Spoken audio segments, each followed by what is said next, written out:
चलिए आज आलू टमाटर की सब्ज़ी बनाते हैं, लेकिन थोड़ा-सा यूनिक स्टाइल में। अगर घर में कोई सब्ज़ी नहीं है लेकिन आलू टमाटर पड़ा है तो उससे हम बहुत बढ़िया सी सब्ज़ी बनाकर तैयार करेंगे। तो यहाँ पर हमने ये आधा इंच टुकड़ा अदरक का लिया है और हमने लहसुन की 12 से 15 कलियाँ ले ली हैं। लहसुन थोड़ा-सा ज़्यादा डालेंगे और 2 मीडियम साइज़ के प्याज हमने ले लिए हैं। मीडियम क्या, ये बड़े ही प्याज हैं, क्योंकि जो ग्रेवी हमारी बनेगी उसकी थिकनेस हमें इसी मसाले से बनानी है। तो प्याज से जब हम मसाला अच्छी तरीके से तैयार करते हैं, उसकी जो ग्रेवी बनती है वो काफ़ी अच्छी लगती है, काफ़ी टेस्टी होती है। तो हम प्याज को ऐसे ही रफली चॉप कर लेंगे और प्याज और ये अदरक लहसुन जो हैं हम इनको मिक्सी में एक बार घुमा लेंगे। इस तरह से जब घुमा लेते हैं तो एक दरदरा सा पेस्ट जैसा बन जाता है। हमें इसको फाइन पेस्ट नहीं बनाना है, बिल्कुल दरदरा सा टेक्सचर वाला हमें इसका पेस्ट बनाकर तैयार करना है। अगर फाइन पेस्ट बना लेंगे तो इसका जो टेक्सचर आएगा सब्ज़ी का वो मज़ा नहीं आएगा। तो इस तरह से दरदरा सा ही हमको इसको बस मिक्सी को घुमा लेना है। तो यहाँ पर हमने जो ये पेस्ट बनाया है इसमें लहसुन और प्याज का जूस काफ़ी अच्छी क्वांटिटी में होता है। तो इसी रस में हमें, यानी इसी लहसुन और प्याज के जूस में अपने जो बेसिक मसाले होते हैं हमने हल्दी और धनिया पाउडर को डालकर अच्छी तरीके से मिक्स कर दिया है। इससे क्या होगा कि हल्दी और धनिया भी काफ़ी अच्छी तरीके से फूल जाएगा इसी में, और इस तरह से जब हम सब्ज़ी को बनाएंगे तो उसका टेस्ट बहुत अच्छा आता है। तो इसको हमने रख दिया है एक साइड में। जब तक हमारा ये मसाला अच्छी तरीके से तैयार होता है, फूल जाता है हल्दी और धनिया, तब तक हम यहाँ पर टमाटर ले रहे हैं। यहाँ पर हमने 2 टमाटर लिए हैं। ये भी ना बहुत ज़्यादा छोटे हैं ना ही बहुत ज़्यादा बड़े हैं, मीडियम से थोड़े बड़े टमाटर हैं हमारे। इनको ऐसे रफली चॉप कर लेंगे और जितना हमें तीखा चाहिए, अपनी तीखे के अनुसार हमें यहाँ पर हमने हरी और लाल मिर्च का इस्तेमाल किया है। अगर लाल मिर्च आप ना खाते हो तो उसको स्किप कर सकते हैं। तो बस इसको भी हम टमाटर के साथ अच्छी तरीके से ग्राइंड कर लेंगे। इस तरह से टमाटर के साथ जब हम मिर्च को ग्राइंड कर लेते हैं तो मिर्च जो हम छोटा छोटा बारीक काटते हैं उससे बच जाते हैं, प्लस एक बहुत बढ़िया सा हमें पेस्ट मिल जाता है। तो इस तरह से हमने टमाटर को भी ग्राइंड कर लिया है और अब हम रख देते हैं एक साइड में। और अब हमने आलू यहाँ पर धो करके और इसको छील लिया है, उसको पानी में डाल दिया है। आलू हमारे छोटे छोटे हैं, बड़े आलू हों तो 3 आलू सफिशिएंट हैं। तो मेरे आलू छोटे हैं तो 4-5 आलूओं को मैं ग्रेट कर लूँगी। इस तरह से ग्रेट कर लें, आलूओं को कद्दूकस कर लें और इस तरह से इसका जो टेक्सचर आएगा सब्ज़ी का बहुत बढ़िया सा टेक्सचर आएगा। आलूओं को पहले हम बहुत अच्छी तरीके से ग्रेट कर लेते हैं। इस तरह से आलूओं को जब हम ग्रेट करके इस सब्ज़ी को बनाएंगे तो उसका बहुत ही अच्छा रिजल्ट हमें मिलेगा, उसका टेक्सचर बहुत बढ़िया आएगा और खाने में बहुत ही मज़ेदार लगेगी। तो हमने पहले आलूओं को अच्छी तरीके से कद्दूकस कर लिया है और जब हम इस आलू को ग्रेट कर लेंगे तो हमें इस बात का ध्यान रखना है कि आलू बहुत जल्दी लाल पड़ जाते हैं, तो आलूओं को हमें तुरंत से ही पानी में डाल देना है। तो हमने एक बाउल में पानी ले लिया है और इस बाउल में ही तुरंत से ही कद्दूकस किए हुए इन आलूओं को डाल देंगे और अच्छी तरीके से वॉश कर लेंगे। इसको अच्छी तरीके से धोने के बाद अच्छी तरीके से हमें निचोड़ना भी है, यानी इसका जो एक्स्ट्रा पानी है उसको हमको निकाल देना है।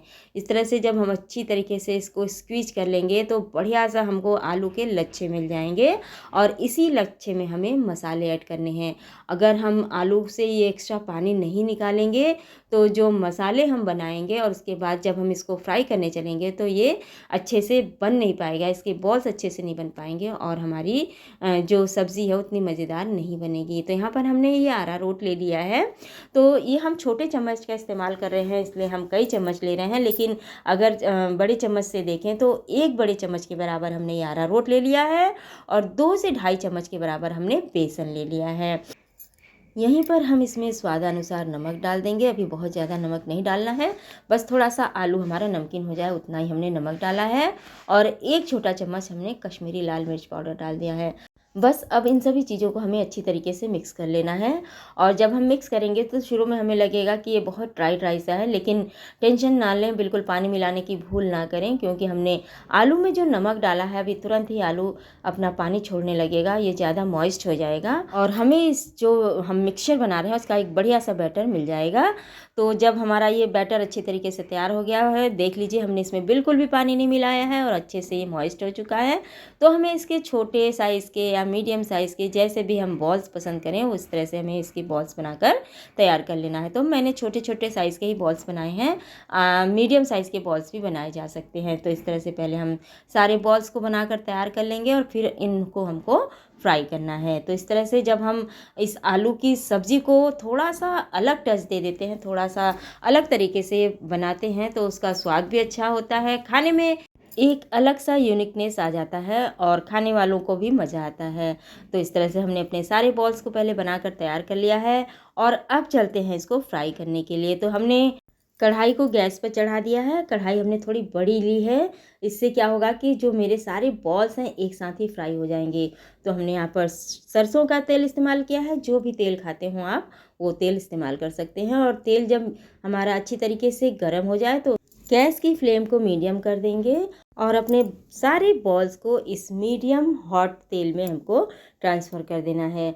और अभी तुरंत ही हमें इस बॉल्स को नहीं छूना है, बल्कि इस तरह से कढ़ाई को ही हमें हिला देना है और तेल को इसके ऊपर डाल देना है।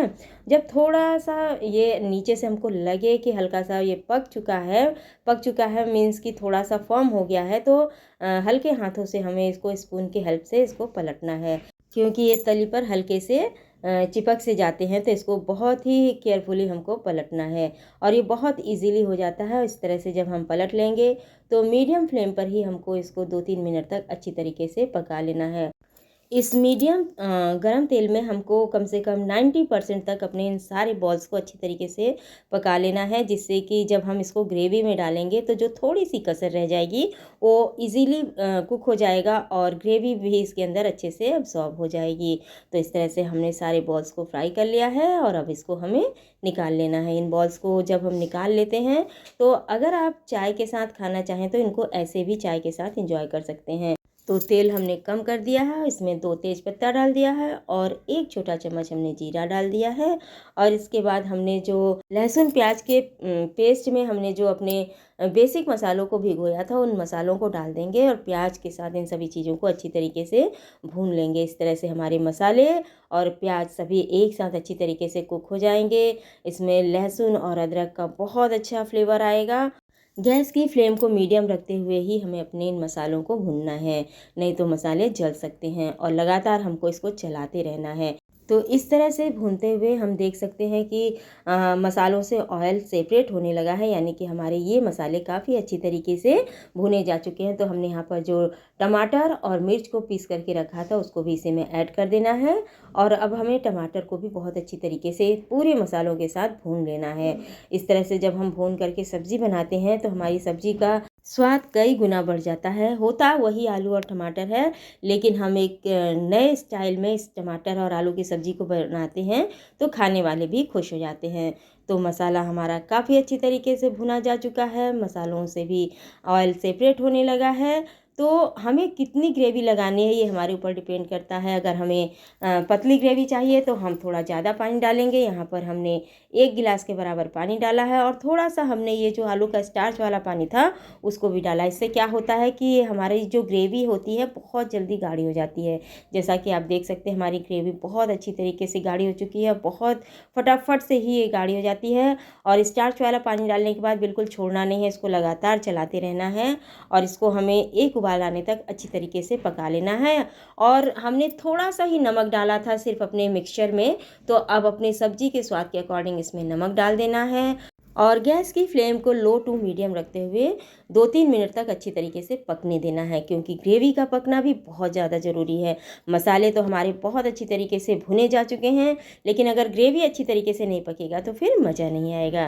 तो इस तरह से 3-4 मिनट तक ग्रेवी को भी अच्छी तरीके से हमें पका लेना है। इस तरह से देखिए आलू वही, टमाटर वही, और डेली जो हम आलू टमाटर की सब्ज़ी बनाते हैं सारे मसाले सारे इंग्रेडिएंट्स वही हैं, लेकिन थोड़ा सा हमने तरीका चेंज कर दिया है। इससे क्या होगा, खाने वाले भी खुश हो जाएंगे। तो बस अब हमारी ग्रेवी तैयार है। तो यहीं पर हमने जो अपने बॉल्स को तैयार करके रखा है बस इसी ग्रेवी में डाल देना है और गैस की फ्लेम मीडियम टू लो ही रखते हुए हमें इसको और अच्छी तरीके से कुक कर लेना है। अगर इन बॉल्स को हमें और ज़्यादा सॉफ्ट बनाना है, वैसे तो ये बहुत मज़ेदार बनकर तैयार होते हैं, तो इसको हमको जब हम फ्राई करके निकालते हैं तो गर्म पानी में हम इन बॉल्स को डाल सकते हैं, इससे ये बहुत ज़्यादा सॉफ्ट होंगे। इस तरह से जब सब्ज़ी का ये टेक्सचर देखते हैं हम तो ये बहुत ही अच्छा लगता है खाने में। ये थोड़े से मेरे हार्ड हो गए थे, क्यों? क्योंकि हमने इसको गर्म पानी में नहीं डाला था। तो इसको जैसे ही हम फ्राई करके निकालें, इसको उबलते हुए पानी में अगर हम डाल देंगे तो हमारे ये बॉल्स बहुत ही सॉफ्ट बनकर तैयार होंगे। तो इस तरह से लीजिए, हमारी ये बहुत ही शानदार सी सब्ज़ी बनकर तैयार हो गई है। हरे धनिये से इसको बहुत अच्छी तरीके से हम गार्निश करेंगे और फटाफट से हम इसकी प्लेटिंग कर लेते हैं। इस सब्ज़ी को रोटी के साथ, चावल के साथ, किसी भी चीज़ के साथ एंजॉय कर सकते हैं। ये बहुत मज़ेदार सब्ज़ी लगती है। तो चलिए फटाफट से हम इसको सर्व कर लेते हैं। तो इस तरह से हमने ये जो आलू की थोड़ी सी एक स्टाइल चेंज कर दिया है, एक थोड़ा सा तरीका चेंज कर दिया है, उससे एक यूनिक सी सब्ज़ी बनकर तैयार हुई है जो खाने में बहुत मज़ेदार लगती है। तो एक बार इसको बनाकर ज़रूर देखें, ये बहुत ही अच्छी सब्ज़ी बनकर तैयार होती है।